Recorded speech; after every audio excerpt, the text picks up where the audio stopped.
already posted the chicken wings. Now I'm gonna show you how to make the rice. I'm just gonna show you really quickly what I do to roast the garlic. I literally just cut the head off of the bulb of garlic. I'm gonna put a little bit of avocado oil. You can use whatever oil you prefer for this. A little bit of salt and a little bit of black pepper.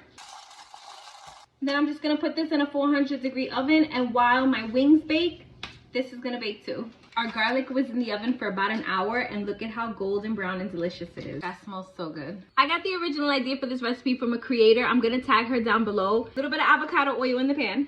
I had 2 small shallots in my fridge, so I'm just gonna cook those up. I have about 6 tablespoons of butter.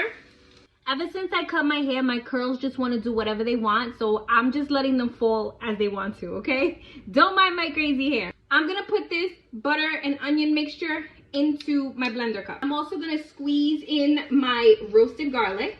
I have a big handful of fresh parsley that I'm just going to throw in there. And then since I don't have fresh thyme, I'm gonna use dry. I'm just gonna put some of that in there. You know I don't measure. And a little bit of Italian seasoning. Gonna put the lid on and blend. Okay, that's done. Now is where we start to toast up our rice. So I'm gonna put a little bit of avocado oil, another tablespoon of butter, okay?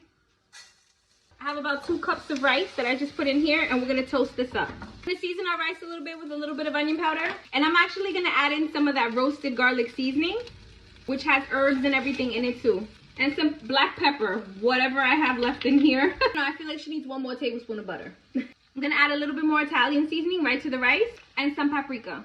Almost forgot a little bit of chicken bouillon. You're gonna start to see the rice get nice and toasty. It's gonna start to be almost a golden color. Once that happens, you go in with your herb mixture.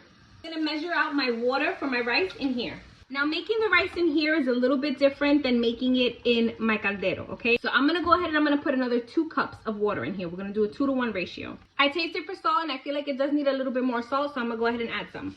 I'm gonna let it come up to a bubble before I put the lid on. Now that a lot of the liquid has evaporated from my rice and I'm kind of able to see the rice peeking through, I'm gonna take my lid. Mine has a vent hole, so I put aluminum foil just to cover the vent hole so all the air doesn't escape and the rice cooks properly. And I'm gonna put my lid on and I'm gonna bring this down to low, okay? Now we'll just let that cook low and slow until everything's done.